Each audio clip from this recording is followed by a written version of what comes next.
Hello. Hello.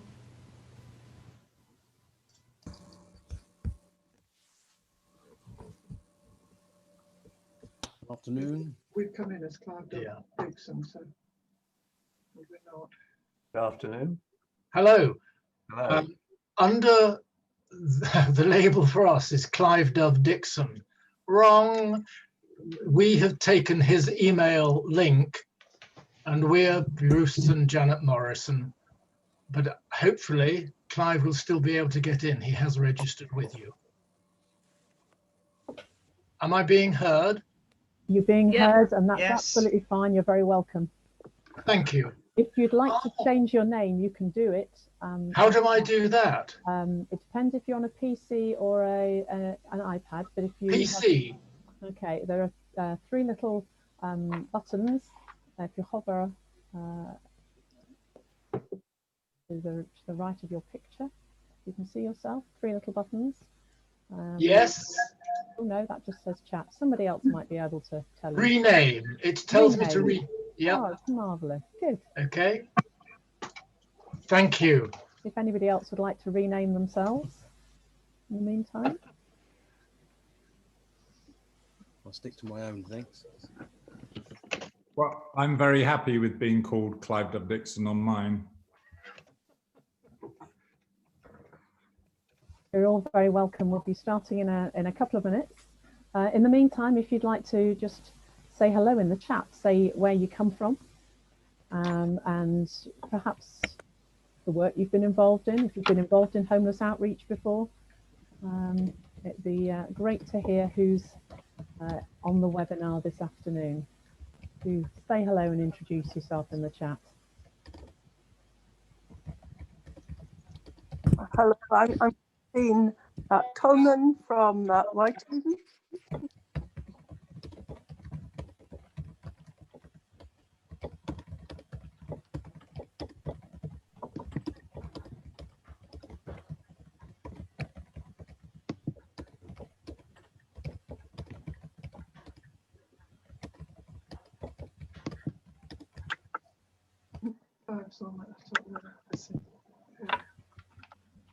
Welcome to everyone who's arriving. We'll be starting in a couple of minutes. Do say hello, pop your name in the chat, and perhaps where you've come from, and if you've been involved in working in homeless outreach before. I'm just going to say Bruce and Janet, not him.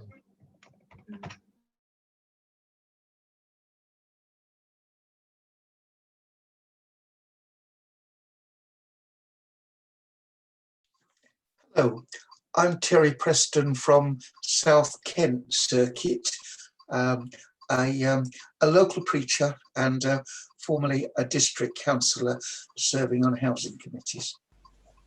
And a member of the local charity involved in supporting the churches. Lovely. Well, thank you. Thank you for the people arriving. Do pop your name in the chat and introduce yourself in the chat. Say where you're from. It's wonderful to see so many people here.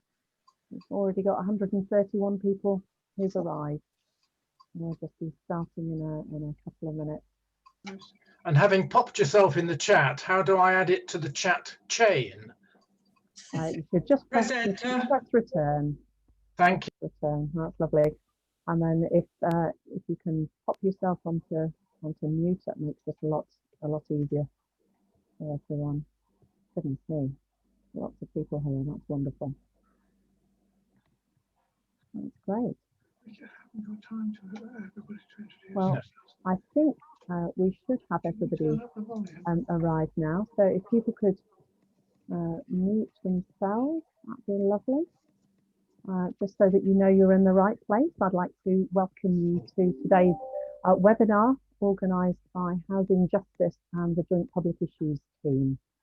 My name is Rachel Lampard. I'm leader of the Joint Public Issues team. If you've not come across us before, we are the way in which the Methodist Church, the Baptist Union, the United Reformed Church and the Church of Scotland work together on issues of justice and peace.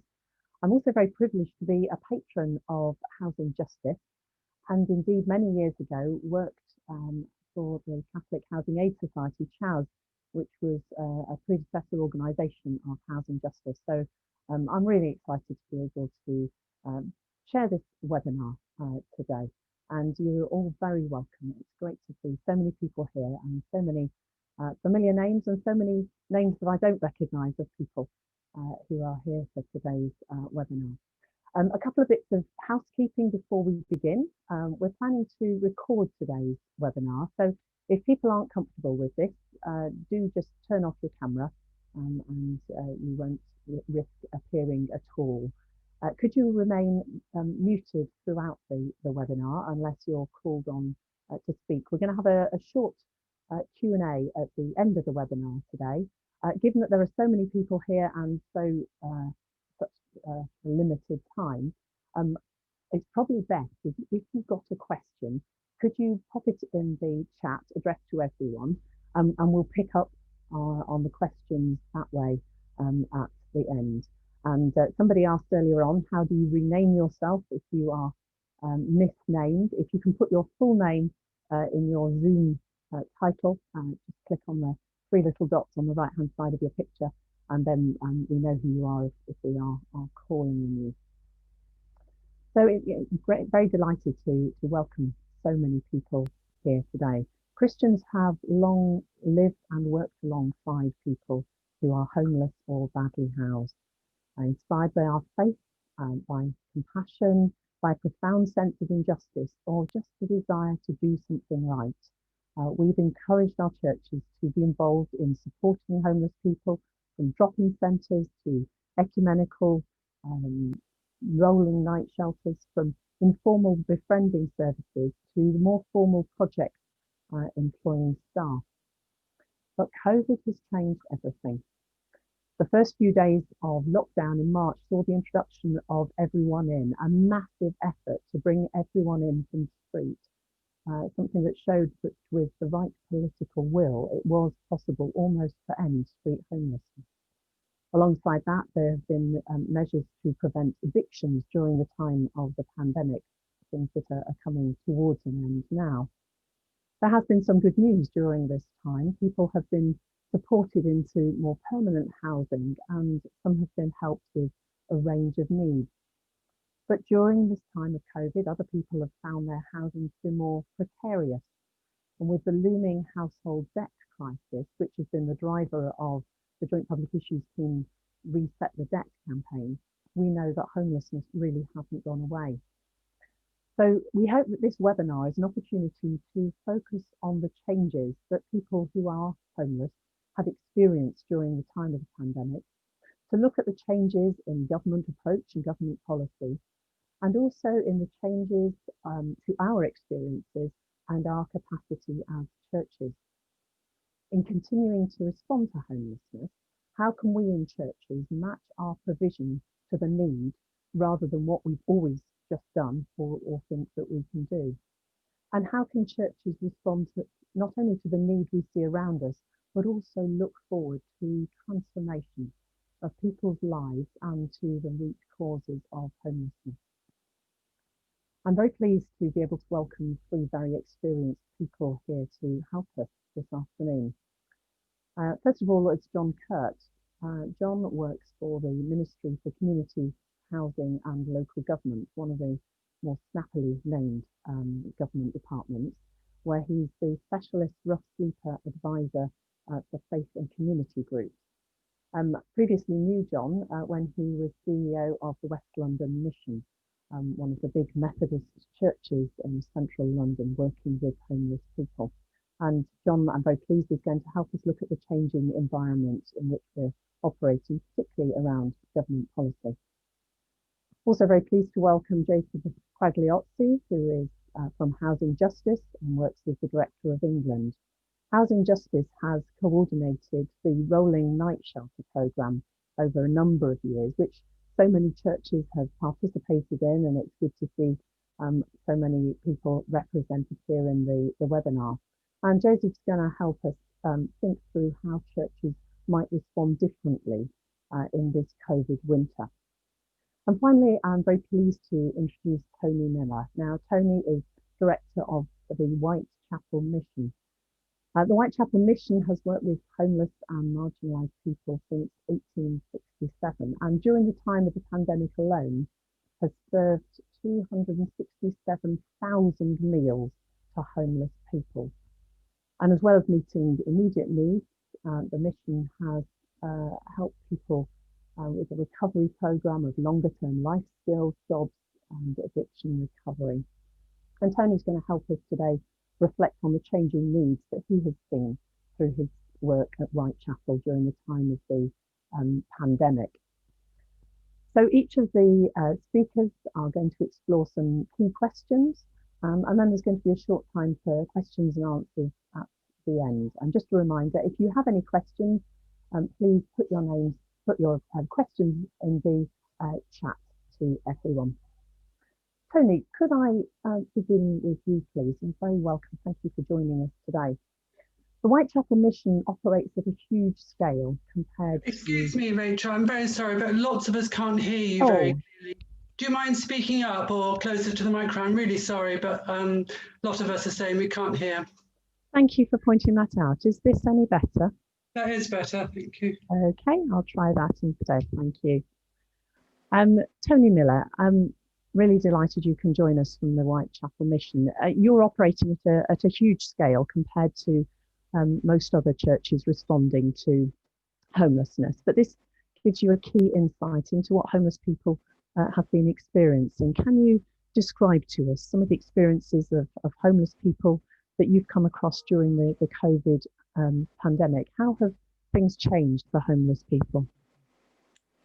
Good afternoon to you, Rachel, and good afternoon to everybody who's joined this fantastic event.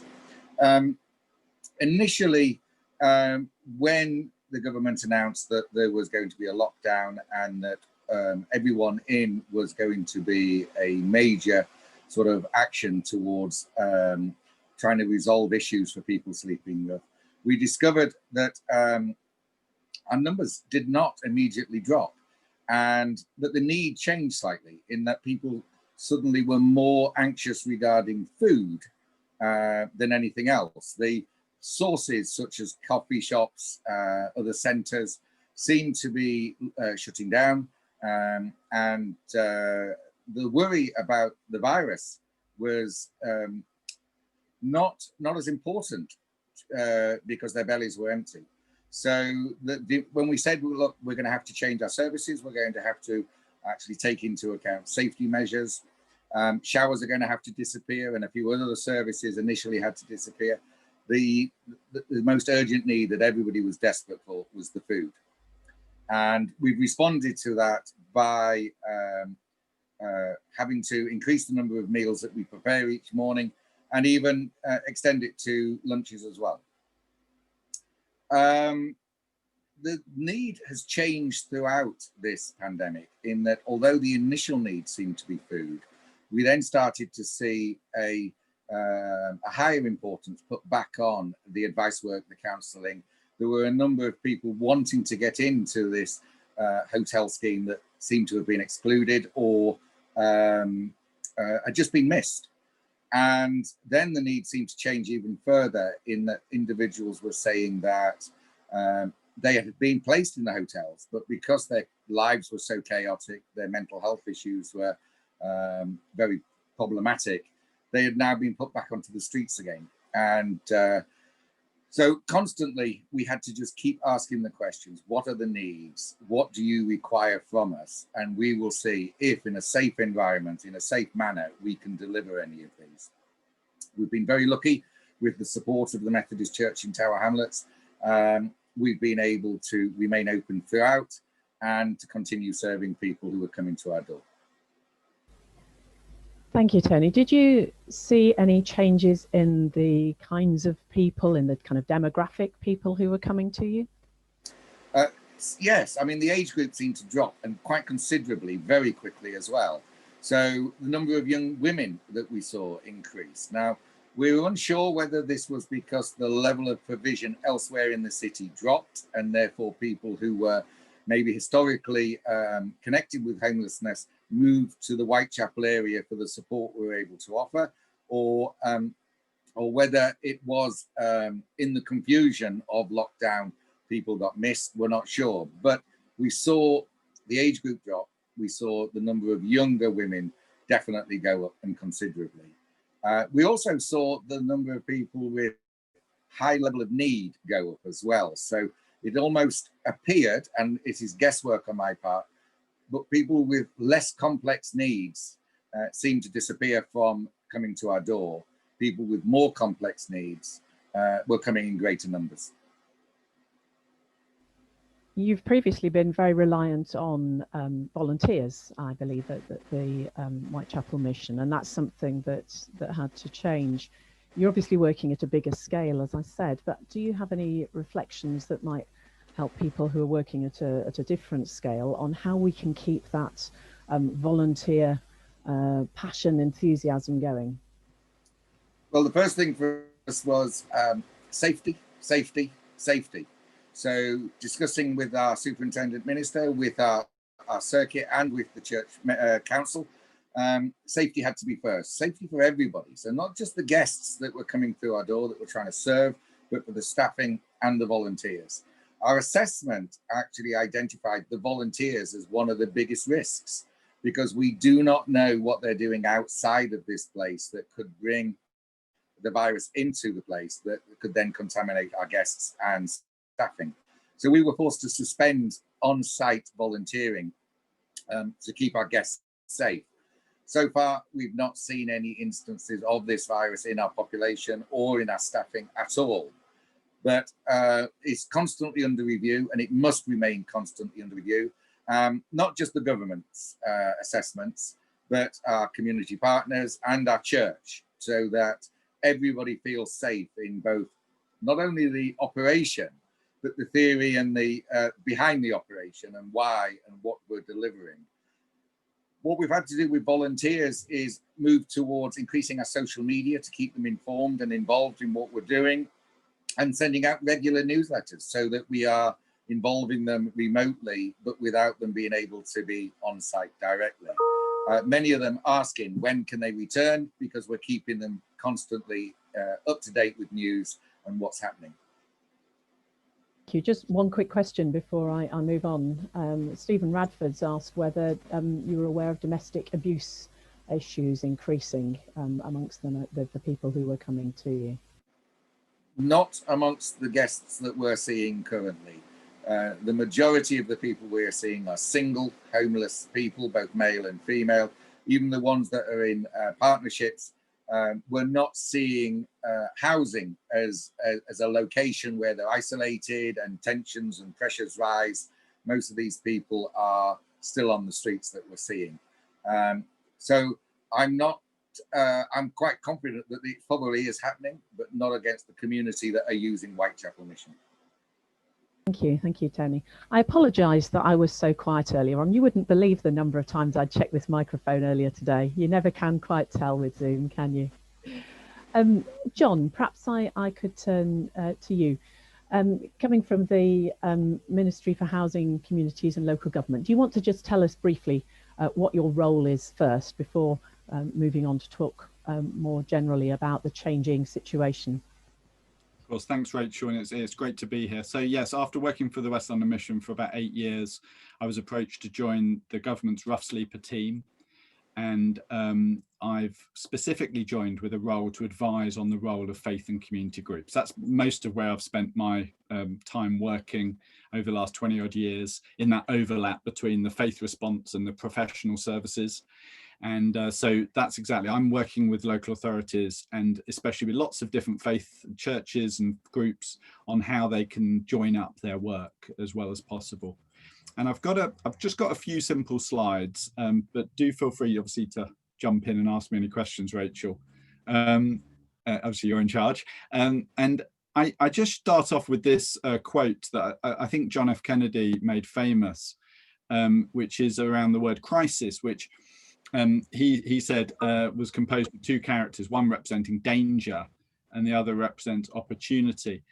And apparently this isn't linguistically very accurate in Cantonese or Mandarin, but it's quite apt, I think, for this, because obviously this crisis, this national crisis that's been unprecedented, has posed huge amounts of dangers, especially to the people we're concerned with on this call, people who are homeless on the streets, in all kinds of ways. Obviously an economic danger, physical danger, the isolation that's caused in every single way, and to services like Tony's talked about. But there has also been opportunities.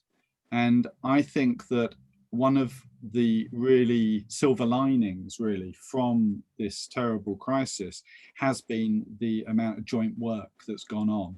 And when you spoke about the Everyone In initiative, and that really was a partnership success. And that's obviously the government kind of issued a central call, but local authorities moved very quickly. Charities, faith and community groups, the night shelter network that Housing Justice coordinate were just superb at responding quickly and actually decanting people, helping them move into hotels. No one would have ever foreseen that that was a possibility before, that hotels would be available on that scale. And I mean, the actual figures, I think the last figure I saw was that 29,000 people were helped during the Everyone In initiative, and around 19,000 have gone into, longer term accommodation. So across the whole country, there was this real joint work. And I think areas where groups weren't working together so well, actually a lot of coming together has happened. And I've done most of my work in Westminster, and there's been plenty of difficulties in Westminster between agencies, but actually there's been more joint work in the last sort of 6 to 8 months than there's been before, which I think is really positive. And just to give one example of it in the next slide, this is just a picture that was sent to me from one area in the Midlands. And it was just a picture that someone drew who'd come into support and getting help in this year. And obviously you can see him on the left there with the addiction and the issues and the mental health issues that he was suffering from illustrated. And the reason I show this is because this year he got help from a drugs agency, he got help from an outreach team. He got a place in the shelter that then moved into the hotel. And what I love about this picture is this image of him going forward, and the vision he's got of himself, to be empowered, to be really making full use of his potential and living out what he wants to. I think that's a really sort of inspiring kind of picture of what's been possible. And up and down the country, there has been people who, a lot of the outreach workers who've been working on the streets, people who they thought would never come in, or would be so reluctant for various reasons to take up offers. The use of hotels, and obviously not just an empty hotel room, but the support of churches and shelter volunteers and supporting people and befriending and connecting, providing food, all of that has added up to some really fantastic outcomes. And of course, the dangers remain. I mean, I think there's no point in saying that this is a straightforward situation. There's huge challenges. I mean, I think the biggest challenge I see, I think, is the flow of new people coming onto the streets. And I think that's the biggest danger that we've got. There has been, part of the opportunity is there has been a lot of money released, and I've got various stats, like there was 266 million released for a Next Steps accommodation project, both for immediate accommodation for people coming out of the hotels, but also for longer term units. And that's going to be a really essential part of the flow. And there's various other funding. 15 million's been released for specific areas recently under Protect programme, and a further 10 million for winter for other local authorities. And also specific to this question, £2 million specifically for faith and community groups that Housing Justice are involved in organising. Thank you, John. We're going to hear in for a moment from Jacob about the Housing Justice role, but could I ask you specifically about working with local authorities? You mentioned Westminster there, but is there any reflection you can give to churches trying to work in collaboration with local authorities? Perhaps it's not something they've done before. Any reflections you'd be able to offer there? That's great. And well, that speaks well to my next slide, actually, Rachel. So if we go on to the next one, and if all of the wording could just come up, please, Hadrian. I think the relationship between local authorities and churches and faith and community groups is absolutely essential. And there's not one community in the country where the work of churches and faith groups isn't significant in addressing homelessness. And this is just a slide that shows you some of the different forms of response that it takes, like a spectrum, really. And you've got on the left, you've got the street-based help going out into the street. You've got then the indoor versions of that, a lot of food being given out. Obviously, that's one aspect of what Tony was talking about. You've got the night shelter model that we'll talk about, the Housing Justice. Then the more specialist help from drop-in centres. And then supported housing. I think on the call, there's Green Pastures and Hope into Action, who are examples of that. And also this befriending and tenancy sustainment. And I would say that in a lot of areas, there's been a shift during COVID that a lot of things on the left have had to be suspended. And there's a growth of the things on the right. And I would really encourage churches and faith groups to be thinking about the things on the right, especially befriending and tenancy sustainment work and supported housing, because these schemes really dovetail well often with what other services can offer in the council and the commission services. You know, councils can commission professional services, but actually what churches and community groups can offer is often very unique. And so I think that it's not always straightforward partnering across the cultures. That's what I'm here for. So I'll share my email. And if any of you have got difficulties liaising with your local authority, I'm really interested to talk to you. But I think that spectrum answers what I feel could be a focus for faith and community groups going forward, especially if what we're hoping that numbers on the streets actually reduces and stays reduced, because it is less than this time last year in many, many places, and we hope it stays that way. Thank you. Thank you very much, John. And that'd be great if you could pop your details in the chat there. Will do. Moving on to Jacob now. Jacob, welcoming you to your own webinar here.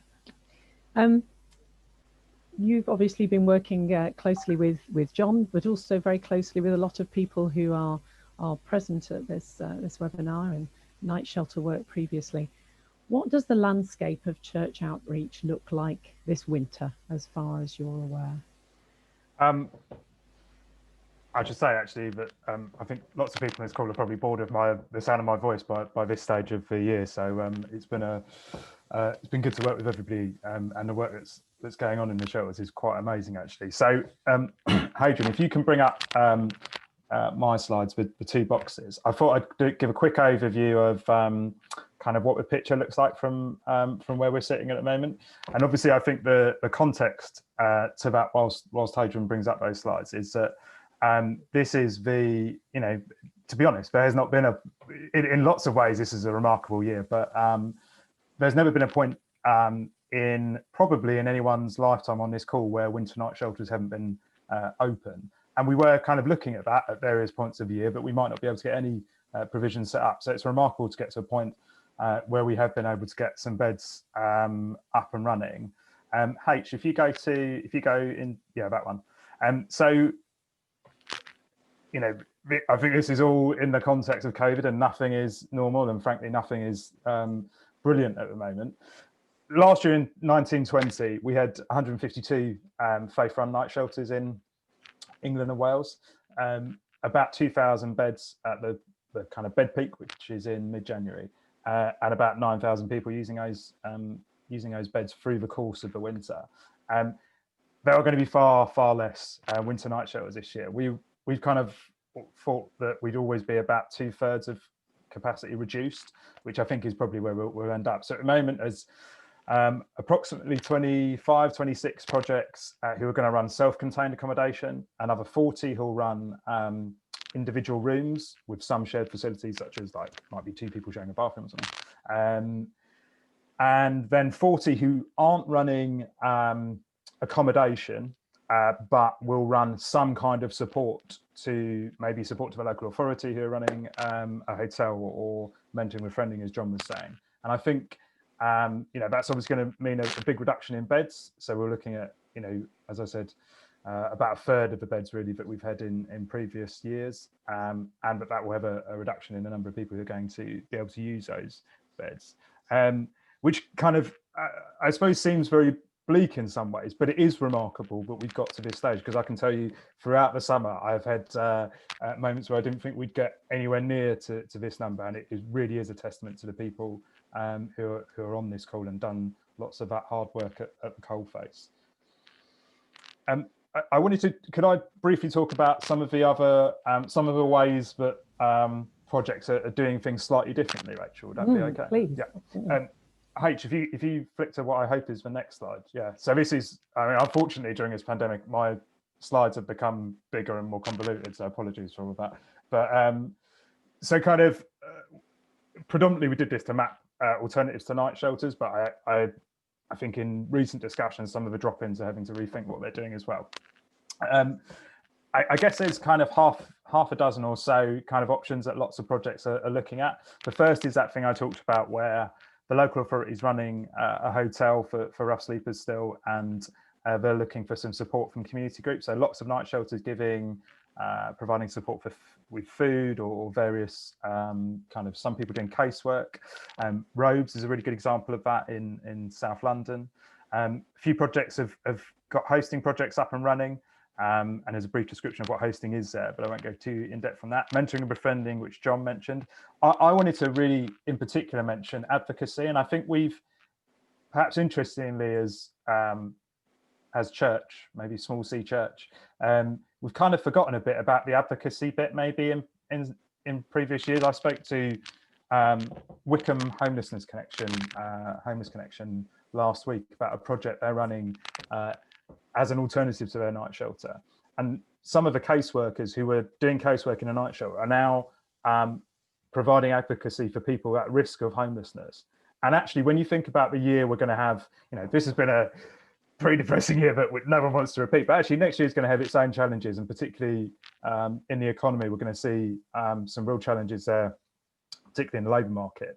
That switch to prevention, I think, is something that, you know, I got really excited on that call with James from Wickham Connection, because it is something that lots of churches and projects on this call maybe could replicate, and would be really keen to support that where possible. And then of course there's the alternative accommodation really. So private rented sector accommodation, and John's already mentioned Hope into Action, Green Pastures as a more supported housing kind of model.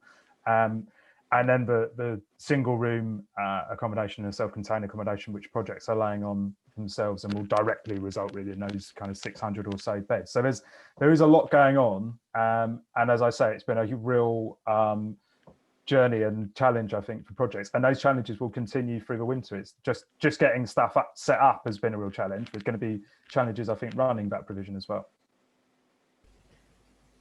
Thank you very much indeed for that, Jacob. That's really, really encouraging to see the range of activities that churches are now turning to. We've got just over 10 minutes left, so could I perhaps encourage people to ask questions at this stage? The first question that's going to come up, Jacob and John, could we have copies of your slides? People were saying they wanted to read them, but they're slightly too small on the screen.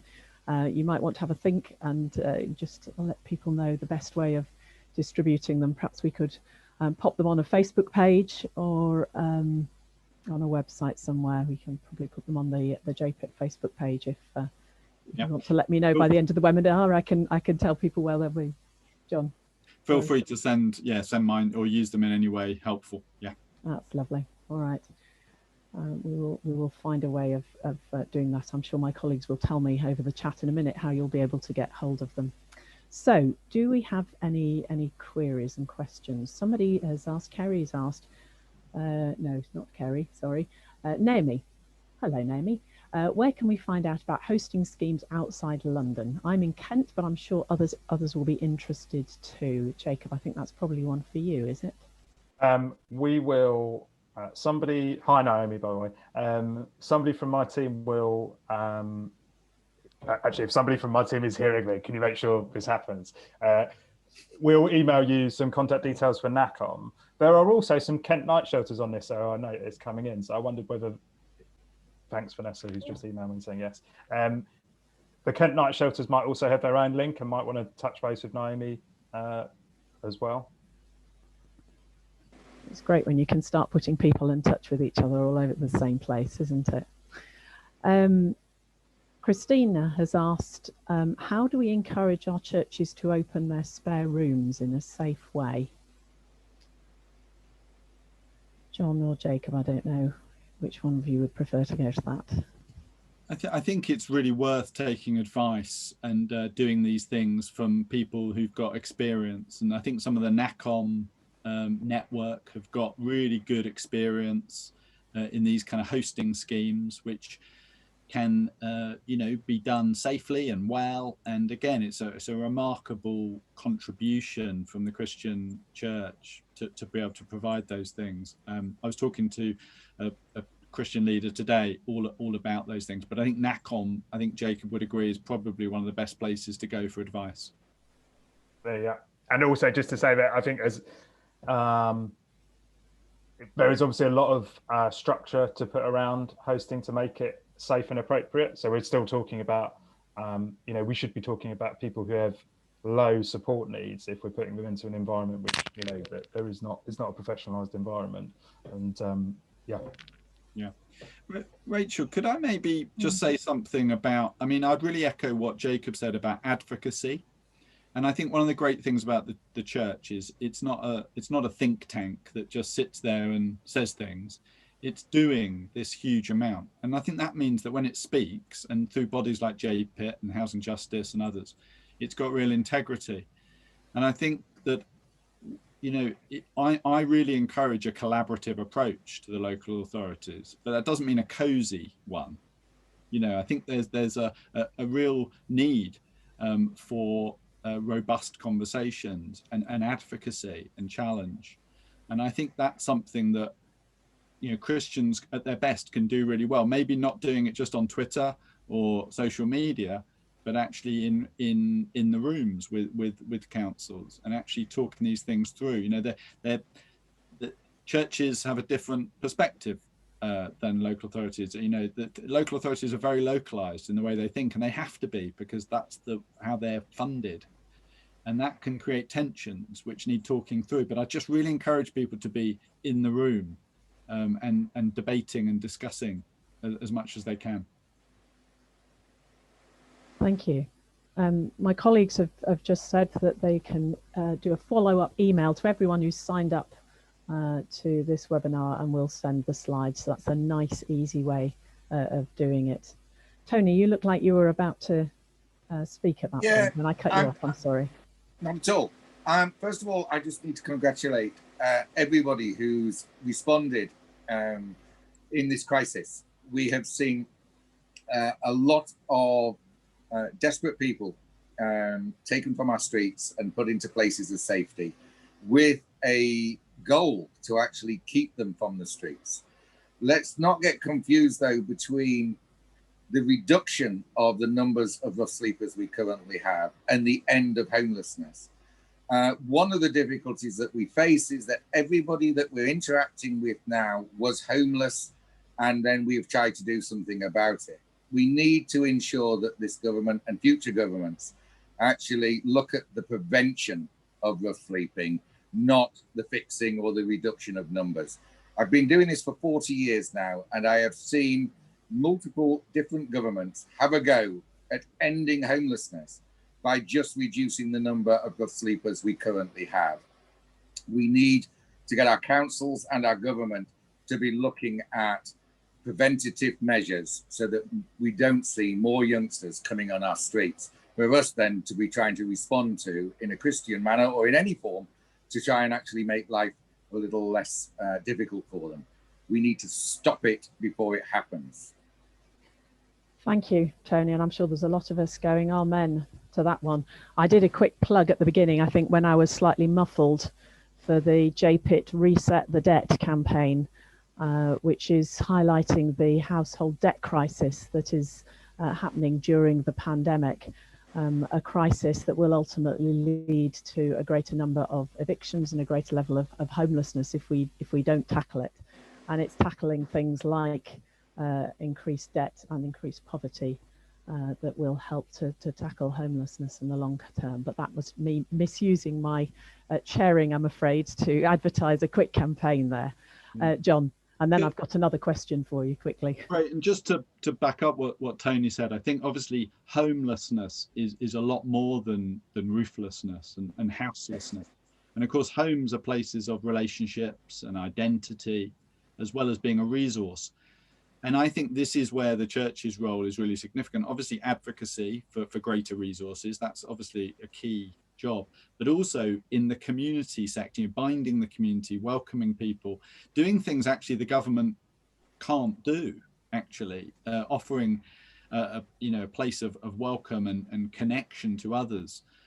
So I think that, we've got crises on a number of levels, and I think that the church has unique resources to respond, beyond just the practical, more relational, and the message of Christianity itself.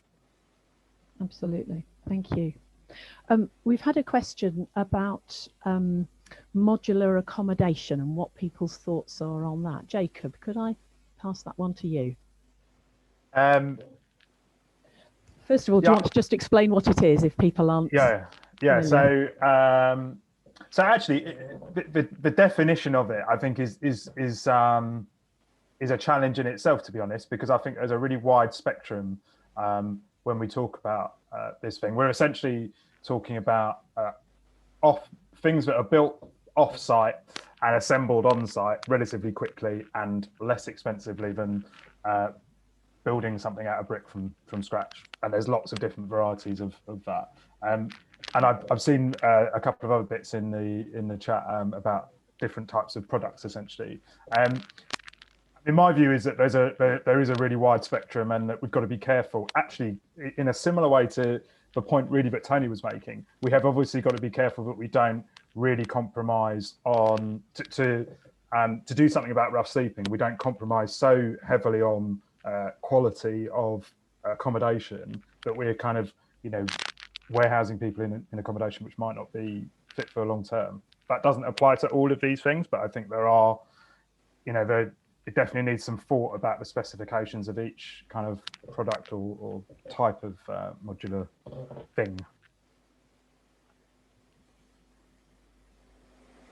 There's a question about whether the recording of this webinar is available, and I can assure you, colleagues, that it is available. It will be available as soon as it finishes on the JPIT website, jointpublicissues.org.uk. And there are various other things in the chat that you can follow. We're coming towards the end of our time together. I wonder if I might just ask John and Jacob a question I finished by asking Tony about volunteers. The church, this is something that the church offers. It offers people, it offers passion and commitment and compassion. How, in a time when we are all dealing with very difficult circumstances, can we continue to motivate and enable that level of volunteer resource that the church tries to bring? Jacob first. Or John, if you've unmuted. John, you go first. You're about to. I'll jump in. Yes, I mean, I think it's the commitment of people, often fired by their faith. Often, also, the Night Shelter Network also shows that churches taking a lead brings in lots of people who don't go to church who really want to be involved as well. And I think we've got a challenge because the Night Shelter Network has been incredibly brilliant at generating a huge number of volunteers. It's proved to be a very accessible and brilliant way of supporting homeless people. But obviously, we may be looking at a future that's very different. And I think that similar to food banks, a lot of people involved in night shelters are quite ambivalent about their existence. And I think that in some places, in towns and cities, it will be a good thing, actually, if we move on from the era of night shelters. And people will miss that, but I think there are other things to do. And I really do believe that a focus on prevention and the befriending, the mentoring, the connection to community is a really brilliant way forward for the church. I think it's really empowering, and it serves to put our resources, I think, in the most effective place. And just one comment about, I think it's often the most unsung area, actually. It's not the kind of thing you can put on social media very easily, like some of the other approaches. You know, it's hard to count. But I think one of my hopes potentially is that the homeless sector reduces in size actually in the coming years, because the community sector increases in size and more people are being supported before they get into the nightmare of street homelessness. Thank you, John. Jacob. I'd largely agree with lots of what John said. I think I'd say two things really. But in terms of this year, you know, last year somewhere in excess of 10,000 people volunteered in night shelters in one way, shape, or form in the UK, and there's definitely going to be less people available to volunteer this year. But actually, there are bizarrely some projects who don't have enough volunteers at the moment, and others who have too many. And actually, sometimes, you know, particularly in the cities, we might be able to shift some of that resource. So it's definitely worth having those conversations because there may still be ways you can support this year. I think in the longer term, you know, John's right. There is going to have to be a conversation which we really want to have. You know, we want to be out there supporting churches to have that conversation about, should we go back to running a communal night shelter? Should we do something different? And I think different churches, different organisations are going to take different views, perhaps. But those are the conversations that I think we need to start having in the spring. And if you do move away from doing a night shelter, to create that environment where you can still do what night shelters do really well, which is create this kind of culture of encounter and hospitality, which is, you know, really positive. And actually, bizarrely, we probably need more of that after this horrific time of isolation than we did before. Great, thank you. We've come to the end of our time together. Like any good webinar, I hope that this has answered some questions. It's probably raised even more than you had before, but hopefully it's put you in touch with some people who've shared the same thoughts and questions. We're going to pop some, excuse me a moment. We're going to pop some email addresses in the, oh dear, pardon me.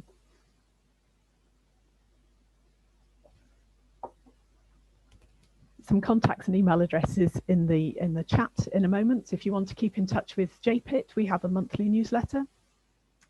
Most of you will know about housing justice, but their web address will go in the chat in a moment. And Ian Rutherford, who's commented a couple of times in the chat, runs for Methodists a housing and homelessness gathering. So anybody who's involved in Methodist outreach, please do get in touch with Ian. Thank you to John and to Jacob and to Tony for your participation today, but also in the great and ongoing work that you are all doing. I'd also like to thank Lucy and Meg, who are JPIT interns who helped put today's webinar together, and to Adrian at Housing Justice, who's kept us all on track and made it happen. Thank you very much for joining us today. It's been really great. I've been trying to follow all the chat as it whizzes past here. It's been great to hear from you and to hear about what is going on all over the country and what will go on in this COVID winter. Thank you very much. Bye-bye.